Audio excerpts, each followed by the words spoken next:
Bonjour à tous, c'est un vrai plaisir de vous retrouver pour ces questions Madame le maire, et j'avoue que quand je vois l'intérêt que vous y portez, vous avez quand même posé plus de 143 questions en 15 jours, ça montre une vraie attente, c'est vraiment la démocratie de proximité, et je vais essayer de renouveler plus souvent cette rencontre avec vous, de façon à pouvoir au fil du temps vous informer en temps réel et de manière peut-être moins protocolaire des projets en cours.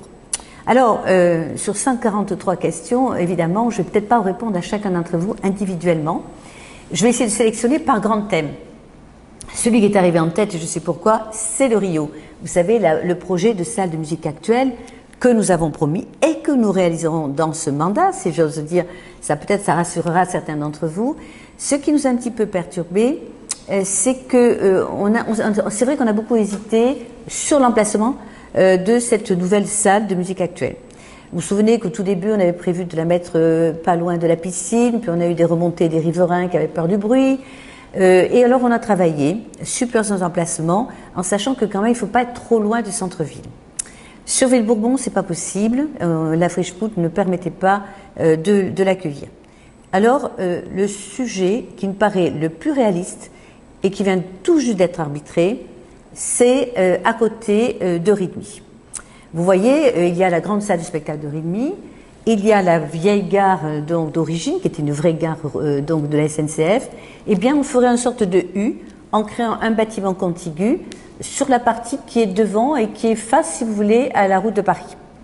Donc, l'intérêt de cet emplacement, c'est qu'on pourra mutualiser avec Rydmy à la fois les studios d'enregistrement, les loges pour les artistes, la billetterie, bref, il y aura je pense vraiment une vraie synergie à exploiter toutes ces salles en même temps ou en parallèle. Donc voilà, c'est à peu près choisi. Nous allons lancer le cahier des charges et nous espérons pouvoir démarrer des travaux, si tout va bien, l'année prochaine.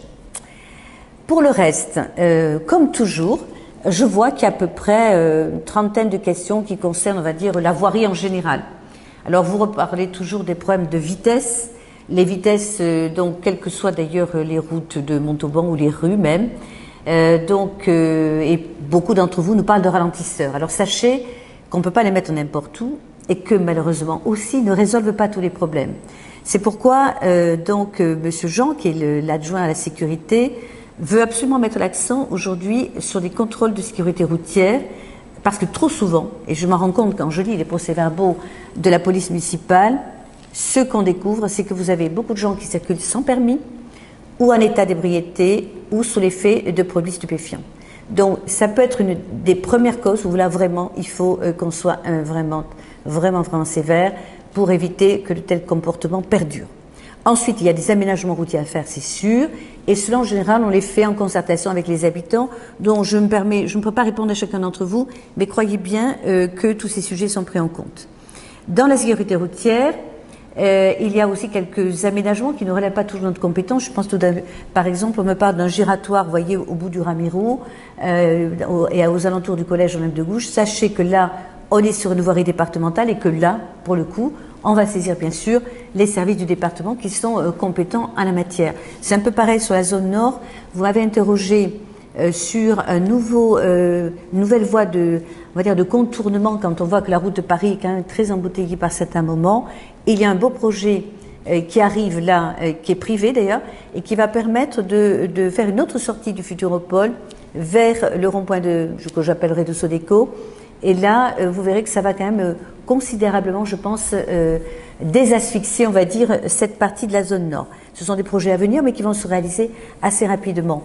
Sur la partie voirie, vous m'avez plusieurs d'entre vous interrogé sur les trottoirs. Alors les trottoirs, vous le savez, c'est un plan qu'on fait chaque année. Chaque année, on fait des morceaux de rue. Quand on fait des aménagements, je pense à la Grande Rue Ville Nouvelle, eh bien, on essaie d'en profiter pour élargir les trottoirs, pour qu'ils soient évidemment conformes aux attentes des poussettes, aux attentes des personnes handicapées en fauteuil. Bref, tout cela, nous avons l'habitude de le faire, vous le savez. Et souvent, vous l'avez remarqué, on fait la planéité totale entre la voirie et les trottoirs. C'est le cas de la Grande Rue Ville Nouvelle qu'on va enfin inaugurer. J'en profite pour dire un mot. Vous m'avez interrogé sur le stationnement de la Grande Rue Ville Nouvelle. C'est vrai qu'on a enlevé quelques places de stationnement précisément pour élargir les trottoirs, mais qu'on va essayer de faire en sorte que tous les commerçants qui sont dans le haut de la Grande Rue Ville Nouvelle ne soient pas perturbés par ces non-places de livraison ou de stationnement. C'est un sujet qui est à l'étude aujourd'hui.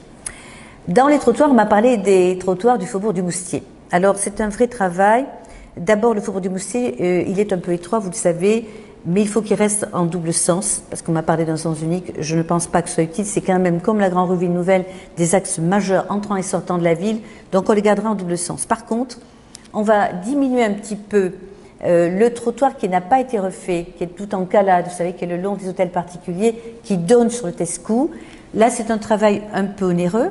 D'abord, on va raboter un peu le trottoir pour avoir plus de place pour laisser du stationnement, parce que si je vous enlevais le stationnement le long du Faubourg du Moustier, j'entendrais des cris d'orfraie. Donc, on va laisser le stationnement, on va laisser le double sens, on va rapetisser un petit peu le trottoir, donc côté droit en montant. Et là, on a un vrai travail à faire avec l'ABF, avec l'État, puisque vous le savez, c'est un trottoir en calade, vous savez, ces petites pierres blanches et noires auxquelles la Société des bâtiments de France est très attachée. Mais pour ce faire, l'État s'était engagé à nous aider à le cofinancer parce qu'à l'époque, nous avions hésité sur le coût. Rien que pour ce trottoir, c'était 1 million d'euros. Vous comprenez que c'est très cher alors qu'on a tant d'autres trottoirs à faire sur notre belle ville.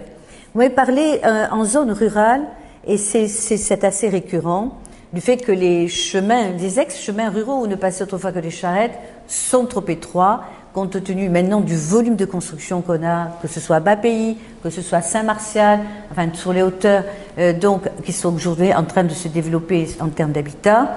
Ce travail-là, j'ai doublé le budget voirie pour que sur ces ex-chemins, mais qui sont devenus des routes à double sens, nous puissions au moins buser un des 2 fossés, parce qu'il faut quand même garder les fossés pour des questions que vous comprendrez sur le pluvial. Il faut qu'on ait toujours, en cas de gros orages, des fossés bien curés, je suis d'accord, pour faire en sorte qu'on ne soit pas inondé. Et un des 2 fossés, par exemple celui qui est à l'approche d'une école, sera busé, je pense au chemin du Birac, sur lequel on m'a interpellé il n'y a pas très longtemps, pour permettre le passage des piétons, des enfants qui vont à l'école et des cyclistes. C'est un sujet qui fait l'objet d'un schéma, un véritable schéma qu'on a imaginé, compte tenu du budget qu'on a dégagé, et que je vous propose de vous communiquer de façon plus exhaustive avec le nombre des chemins, mais ceux qui seront concernés dès cette année, et ceux de l'année prochaine, et les années suivantes, pour que vous soyez sûrs qu'ils vont être réalisés dans votre quartier. Je pense surtout au quartier de Bas-Pays. Cela fera l'objet d'une prochaine communication plus exhaustive. Là, je suis obligée d'aller un peu dans les grandes lignes. Autre sujet qui revient assez souvent, eh bien, c'est sur le sport. On voit bien que là aussi, il y a les adeptes de la patinoire. Je reconnais Monsieur Pierre qui a dû derrière activer ses réseaux. Oui, la patinoire, je vous l'avais promise sur ce mandat. Vous m'avez expliqué qu'une patinoire synthétique pourrait suffire pour pratiquer le hockey sur glace et d'autres, le patinage tout simplement, artistique ou autre. C'est un projet sur lequel nous n'avons pas encore trouvé l'emplacement et que j'imagine peut-être pouvoir co-construire avec une entreprise privée. Je vous en dirai davantage quand ce sera bien avancé. Les skaters, les BMX, bien sûr, on ne vous a pas oublié. Vous le savez, je m'étais engagée sur ce mandat à ou agrandir ou créer un nouveau skatepark, vu le succès qu'il rencontre. Mais en attendant, nous allons tout de suite travailler sur un pump track. Vous savez ce que c'est un pump track? Moi, j'ai découvert, je vous dis franchement. C'est un endroit où on fait du vélo, du BMX, avec des côtes, des descentes, des virages, enfin bref, tout ce que vous connaissez en tant qu'adepte de ces formules-là. Vous m'avez rappelé que c'était devenu une discipline olympique, je l'entends. Donc là, on y travaille avec Mathieu Perger, on ne peut pas trouver mieux, et comme élu au sport, qui est en train de trouver avec les services déjà l'emplacement. Et ensuite, je pense que comme c'est quand même essentiellement du travail de terrassement, voilà quelque chose qui pourrait être réalisé assez rapidement. Je n'ose pas vous dire dans l'année, mais j'aimerais bien mettre ce défi à nos services techniques. Dans les sujets, ces sujets sport, vous me parlez tous du stade de Sapiac. Sachez que je n'ai pas oublié, je l'ai annoncé lors des vœux.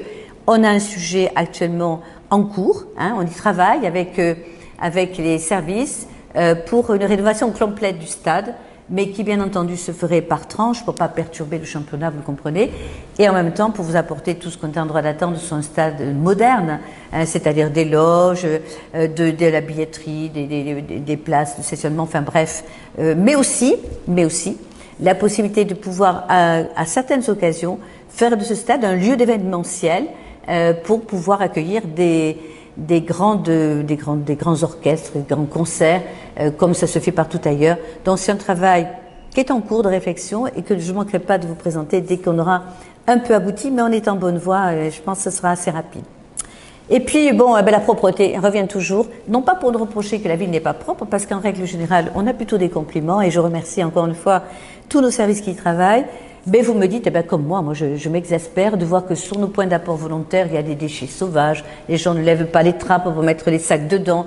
Bref, là aussi on va verbaliser, vous savez qu'on a de la vidéosurveillance, et on a surtout des caméras nomades, qu'on va mettre au point stratégique qui nous permettront de repérer les auteurs et de les verbaliser. C'est malheureux d'en arriver là, mais je crois qu'aujourd'hui, quand même, il y a des personnes qui se moquent de nous. Je pense aux crottes de chiens, et certains d'entre vous m'en ont parlé. Pourtant, on a mis des canicites, on a mis des poches en distribution gratuite.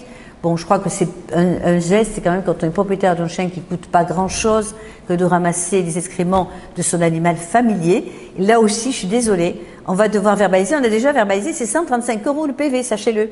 Donc, faites attention de ne pas vous faire prendre. Donc, j'incite tout le monde à être un peu plus civique, ça serait bien. Alors, vous m'avez dit qu'il n'y avait pas assez de corbeilles. Vous savez, les corbeilles, des corbeilles pour notamment au niveau des collèges. Pourtant, mes services me disent qu'on a sur la ville plus de 500 corbeilles de rue. Ce que je ne savais pas, je ne connaissais pas le chiffre, qu'il y en a 4 qui sont par exemple positionnés autour de la rue Arago. Quelqu'un me parlait justement du collège Ingres. Donc normalement, si les citoyens et si les collégiens veulent bien, normalement ils peuvent jeter leurs papiers dans les corbeilles qui sont là. Nous avons travaillé sur les cendriers aussi, donc on va en placer d'autres, on en a déjà une trentaine qui sont dans le centre-ville. Donc c'est un peu décourageant, je vous l'accorde, moi aussi ça m'énerve assez, de voir que certains on va dire bars, restaurants, les gens encore continuent à jeter leurs mégots dans la rue. Donc on va essayer de faire des choses un peu plus ludiques. C'est une idée de Nadine Bon, l'élu en charge de la vie des quartiers, de mettre des cendriers sondages. Où en même temps que vous écrasez votre mégot, on vous pose une question. Je ne sais pas si c'est indiscrète, en tout cas ça vous amusera peut-être, ça vous évitera de les jeter par terre. Je vais un peu vite pour aller plus loin sur le logement.